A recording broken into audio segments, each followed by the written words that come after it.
Саламатсыздарбы? Кутмандуу күнүңүздөр менен кыргыз элинин мыкты психологу доктор Өмүрбек агайдын бүгүн өзүнүн окурмандары жана машык окуучулары менен жандуу жолугушуу уюштуруп атабыз. Мына ошол нерсеге назарыңыздарды бурсак.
Доктор Өмүрбек агайыбызды залга чакырып алалы.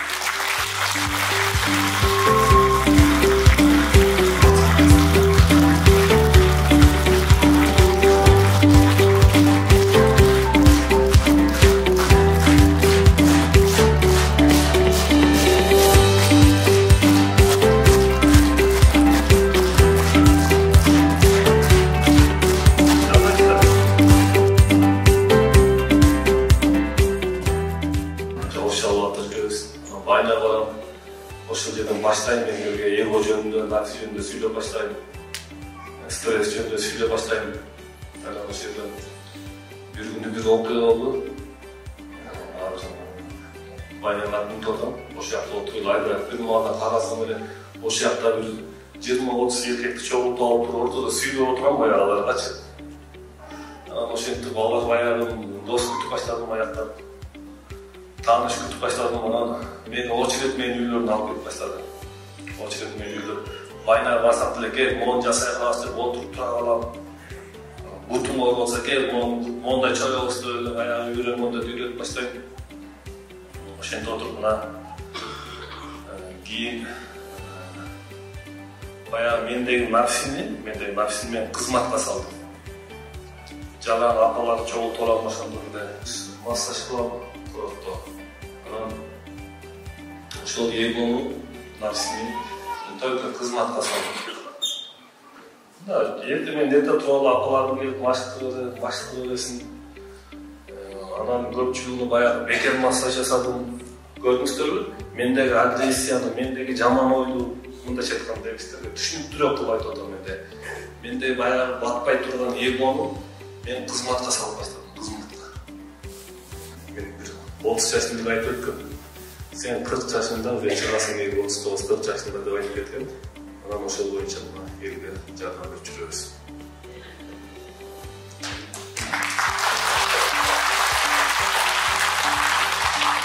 Көп адам кызмат кылабыз, бирок нафсибиздин эмеси жеп коет экен, айтылачы. Аябай кызмат кылат эмес, кайра нафси жеп коет экен. Ушул нерсени дагы мен баягы духовный устазымдан аябай терең үйрөндүм. ошол терең үйрөнгөндөн кийин анан биздин иши жогору кетип баштады. Ошондон кийин мына өзүңөр күбө болуп атасыңар, мына эмнеден гана оорулар айып алат, эмнеден гана оорулар. Биздин бөлүшкөнүбүз эле, бөлүшпөгөнүбүз канча биздинчи. Кыргызда бир жакшы сөз бар. Дүлөй болуп кел дейт, дүлөй болуп кир, сокур болуп чык дейт. Эгер сен бир жакка барганда дүлөй болуп кирип, сокур болуп чыга албасаң, сен баягы топтогон жакшылыгыңан жеткен эмеспизчи. Бул мусулманчылыкта аябай айтылат. Аскалбай. Анан ошол нерселерди, ошол принциптерди карманып жүрдүм. Мен тапкан акчамды молдо менен чайчам. Тапкан акчамды жакшы бир спортсмен болсо, жакшы йоганы билген эмес, ошо менен чайчам. Мен тапкан акчамды только кызматка жумшадым. Үйдөгүлөр айтчу да, темсебелде иштеп жүрөсүң. Үйүң жок, аялың жок, машинаң жок, темсебелде керегиң кечке тиякта жүрөсүң, айрым чайга алып барасың, көлүк алып барасың дейчү да, менимче. Анан бирок мен ошондо сезчүмүн да, ушул нерсени баары аябай бир чоң нерсеге айланады сезчүмүн да. Бизден результат алгандар кол көтөрүп койгулачы мындай. Результат алгандар, только алгандар көтөрүп койгула. Караңыздар, артыңызда канчадан. Жазасаң результат болот, жазбасаң эч нерсе жок. Бул жерде ошол. Сыйынуу менен Кудайды табасың, бейишти табасың дейт, сыйынуу менен. Кызмат менен Кудайды табасың. Кызматтын орду өтө чоң. Колдан не келет, кызмат кылып өзүң. Башка динге кирип кетти деп жүрүштү. Кайсы динден мен түшүнүшпөйт. Андай аябай.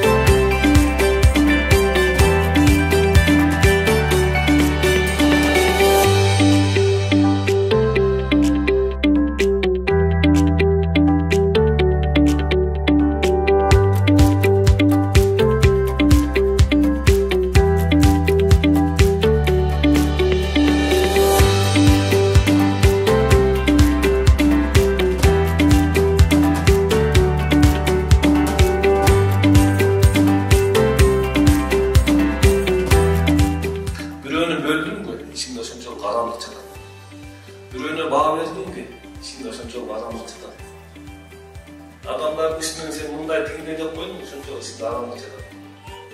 Erte bilen gelinine tarım atasın, uçaşıp koydu, içinde straşın aramda çatar. Balanga tarım atasın, içinde straşın aramda çatar. Gördünüz mü? Biz içimizde aramda tarım.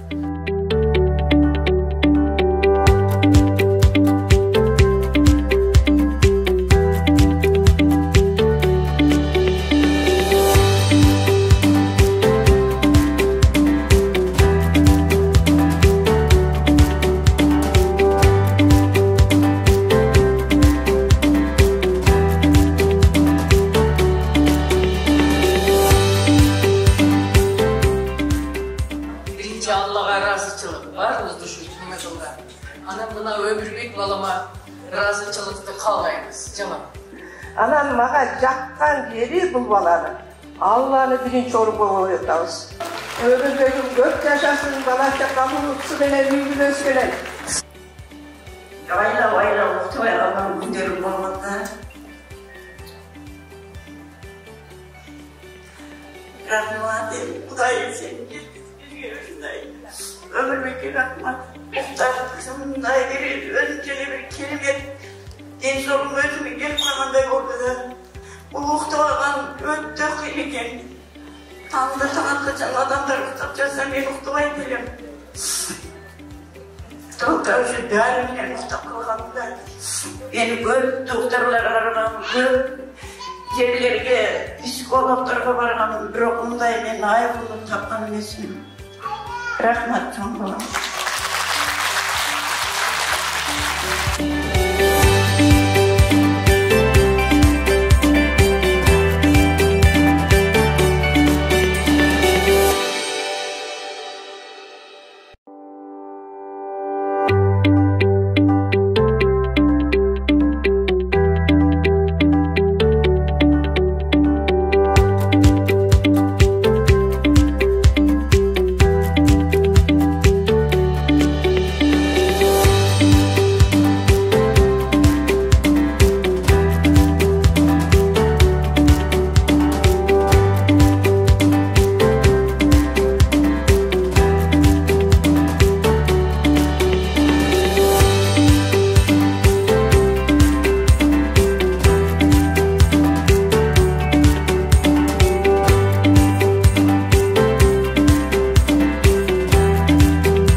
жакка чыгып кофе ичсеңер болот, суп ичип алсаңар болот. Анан сүйлөшөбүз дагы, улайбыз. Шашкан жоксуңарбы? Жыргайбыз анда.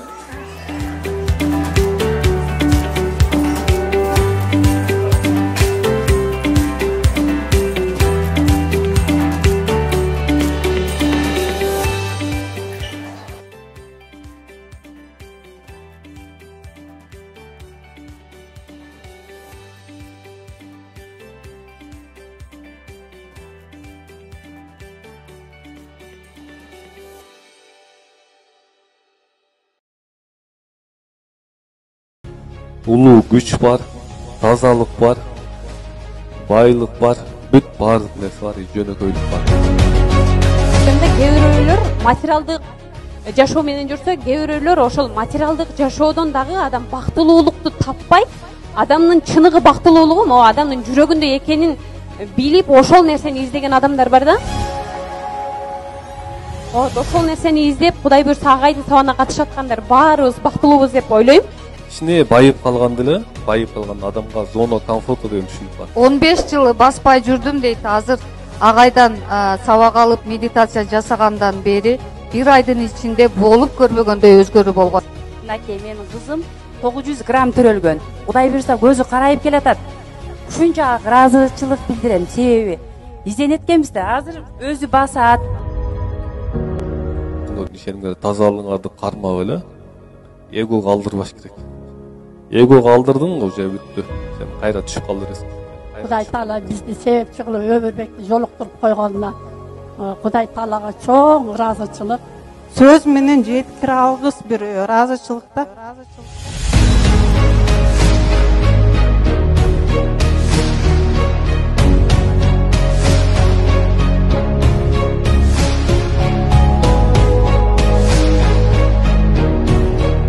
Мен жакшы дагы адам, жаман дагы адам болгум келбейт. Анан мен сүйүнгөнүм ошо кызымдын өзгөргөнү болду. Мен бирөөгө ушу жагайын деген түшүнүк жок менде. Бая баш оорудан кутулдум, жакшы. Дары да ичпейм бүгүнкү күндө. Менин физикалык денемде дагы, сырткы жан дүйнөмдө дагы ушунчалык өзгөрүүлөр өтө көп. Аны сөз менен айтып жеткизүү мүмкүн эмес. Ошол күндөн баштап мен эчтеке менен иштедим. Тынчтык.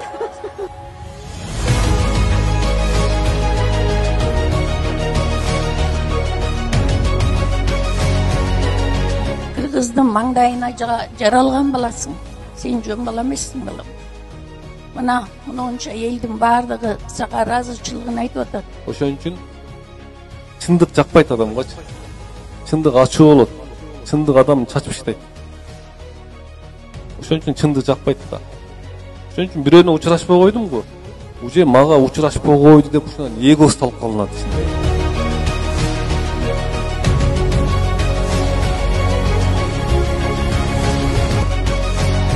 Биринчи туруп эле токтобуз кеске жанталашпагыла. Күйүп кетесиңер. 4 жыл, 5 жылдан бери жанагы айызы келбей алган адамдар канчасы келип атат мисалы, аялдар. Дары менен, гормон менен жашап калган бар ордуна келип атат. Ушундай курсаңар ачат, анан өтүп кетет. Өтүп кетет, түшүнүңүзбү? Ошон үчүн мен көп айтам. Ар бир ийгиликтин алдында тайгак нерсе бар. Алган сыйлыгыңыз акыркы эмес болсун. Мындан ары дагы чоң ийгиликтерди багынтып, элдин батасы сизге эң негизги сыйлык болсун. Ошон үчүн адамдагы арамдык адамдын ичине жармаша болот. Ал көрүнбөйт. Ошол адамдын ичиндеги арамдык адамга келип аткан ырыскыны, кутту, байлыкты, баардык нерсени жеп турат.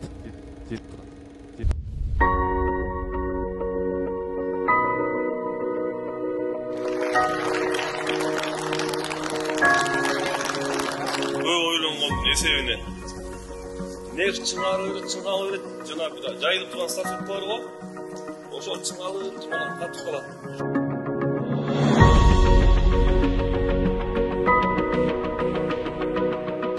8 жылдан бери белим ооруч эле, массаж кылчумун, укол алчумун постоянно.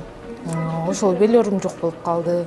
Түн уктай албайт элем, эртең менен тура албайт элем. Түн уктаганда дагы ойлор менен уктайт элем, кыйналат элем. Азыр эрте туруп калдым. Кеч жатсам деле эрте турам. Организм жеңилдеп, сергек болуп калдым.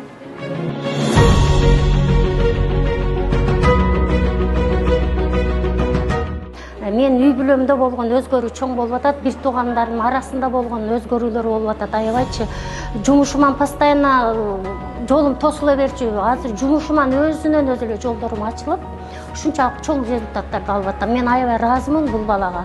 Экинчиден Алла Таалама ушунчалык ыраазымын биздин кыргыз элибизге ушундай кыргыз элин агарта турган, агартып аткан баланын келгенине.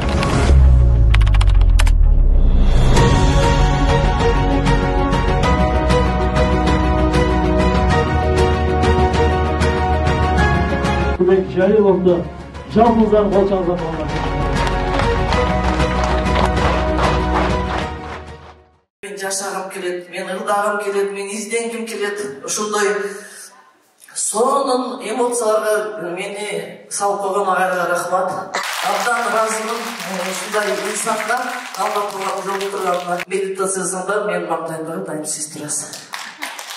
Бул эженин жыйынтыгы бизден аябай урушчукту кайра кайтып келген. Жүрөккө тынчтык келди. Биз ушунчалык жан дүйнөң жыргап, өзүңдү бактылуу сезип калат экенсиң. Жүрөккө тынчтык келгенде бактылуулук келет экен.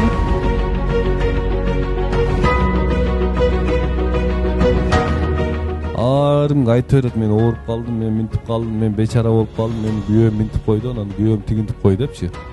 Анан бетки адамдар ооруйт, ошентип койду дегенде, анан анын ийгиси семире берет. Ошонун баары оору калып. Кудайга өзүн коюп бергенде эле баардык нерсе чечилип барат. Жакшы результаттар болду. Өзүмчө бир башкача болуп калдым. Давлением өтө бийик болчу. Дайыма энолаприл деген дарыны күнүгө бирден ичип, еще жүрөгүмдө тахикардия бар болчу. Ошол дарыны экөөнү ичпесем, жүрөгүм кечиндеси кадимкидей тыпырап ушундай чыдабай неме кылчумун да, жата алчу эмесмин ушу сол жагыманчы. Нервный стресс болгон үчүн дагы ошол дарыларды ичпей калдым. Давлением эгерде дарыны ичпей койсом, эртеси күнү андан да ашып ташып, сөзсүз түрдө бир катуу 240-ка чейин жетип анан кийин түшчү эле да. Азыр ошол нерсе жок. Сизге чоң рахмат. Талкаланасыңар просто. Клеточный уровеньге чейин талкаланасыңар. Силер талкаланып атасыңар, балаңар, кызыңар, үйүңөр, күйөөңөр кошо талкаланат.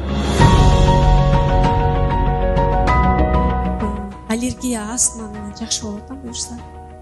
Бир айдан кийин результат кетип баштады.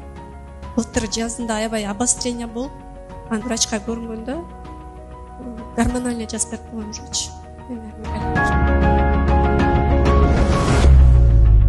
Гормональный баарыбыз эле түшүнөбүз, ал уже эң в крайнем случае колдонобуз. Айла жок, жан кыйналганда колдонот экенсиң. Ошону колдонуп жүрдүм. Сизге катышып баштагандан кийин жаңы жылга чейин бир аз колдонуп жүрдүм. Анан жаңы жылдан кийин таштадым. Сіздердің алдыңыздарда қырғыз еліне танымал, ар тарапты изденген қызыңыз, менің коллегам Бактыгүл Бадиеваны чакырып коюуга уруксат этиңиздер.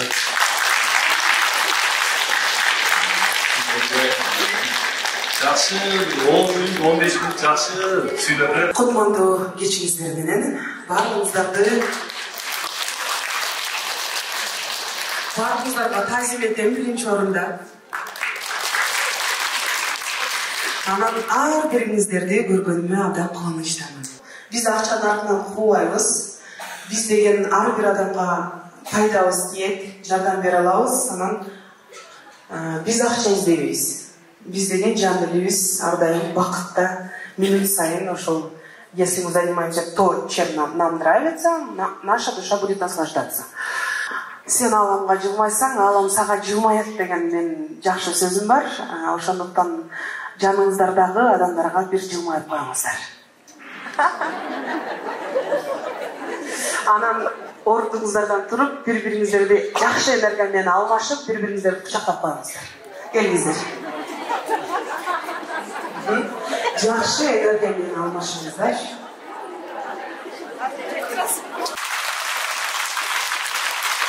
Кыргыздын кыйын мырзасы ардайым бар болсун, үй бүлөсүн бактып табайын, денсаулык дешебот, кыргыз элине ардайым кызмат кылып жүрө берсин. Канчалаган оронгон аталар, канчалаган намаз окугандар жүрөт. Намаз окуганда кол көтөрөбүчүз мына. Уже баарыңарды окуйсуңар го уже. көрдүңүздөр мына. Ошон үчүн мына намазды дагы илим менен окуган жакшы. Ушул Аллахымыз жараткан Аллах Таалага бүгүнкү чексиз шүгүрлөр болсун. Пайгамбарыбыз саллаллаху алейхи вассаламыбызга ушул көптөгөн салаваттар болсун. Мен онча көп аялдардын алдында сүйлөп көргөн эмесмин, бирок жанымда турса, мындай сүрдөбөй кичине айтып бергенге аракет кылайын. Өмүрбек менен 23-жылы экөөбүз таанышканбыз. Мен Өмүрбектин ажыбачысы болуп ушу Меккеге барганбыз. Өмүрбек менен тааныбай элем, 5-өлкөгө барган. 30 күндүк орозону ошол жактан кармадык. Өмүрбек экөөбүз чогуу бир комнатада жашап калдык. Каралат экен, эч кандай бир жерде бир карама-каршылык жок экен да, мындай. Карама-каршылык эч кандай көргөн жокпуз. Сурадык, чоң дамбалардан деле эмнеси алар жок. Бул кылынып берген, кыла берет. Карам, Өмүрбек болмаганда көп жылдан өтөрүп алып медитация жасап төрөп алдым дейт. Бул жерде бир кызыбыз. Бул ошого сенби келет.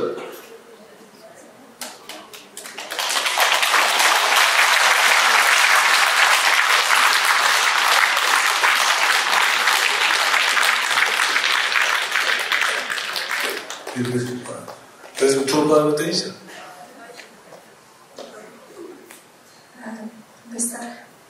Мен дагы оюмда ойнап деп ойлонуп жүрүп, медитацияга катышкандан кийин ошо тез эле боюм толуп калыптыр.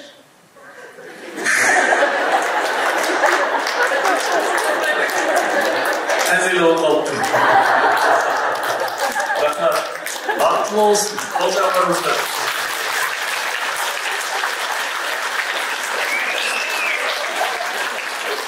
Монча адамдын ыраазычылык ортосунда дагы көрөсүң буюрса.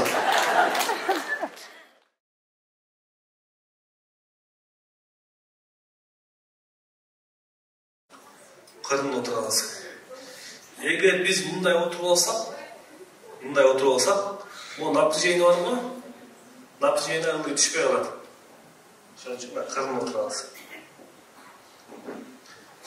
Кырында отурганда мына мыякка салмак кичине болсо да түшөт.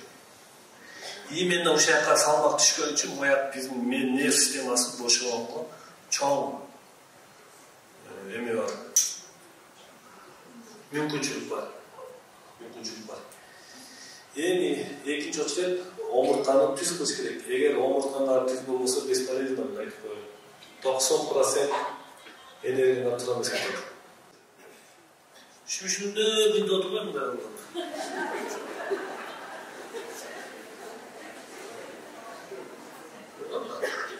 Bir neyse varsan da. Tümüs oldu. Bu ciddi turlar. O cevap etti. Baykan var mı? Özümüz içinde bir meditasyon gireyim, anlayımına deveye girer. Şey falan. Eğer kimde baş aylanıp getse, gözün orada açılasın var, gözün orada kıynama var. Esin kıynama yok.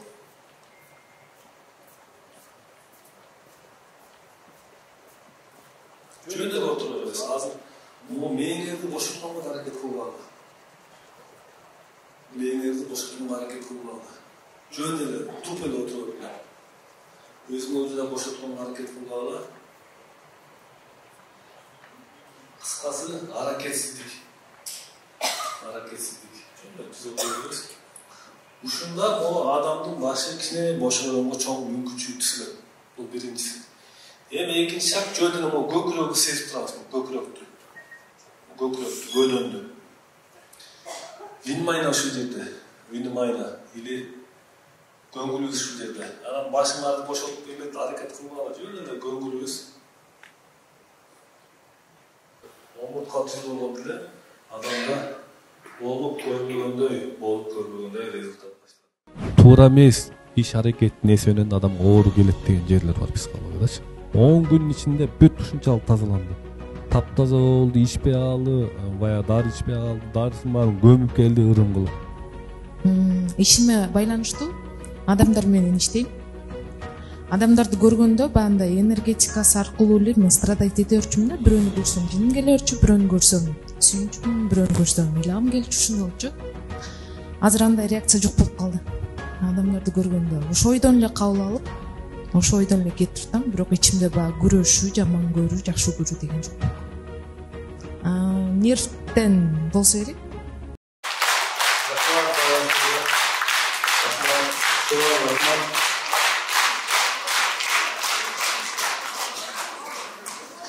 Эми аракетти кылыш керек. Аракетти кылыш керек. Ошол эле башка кереги жок.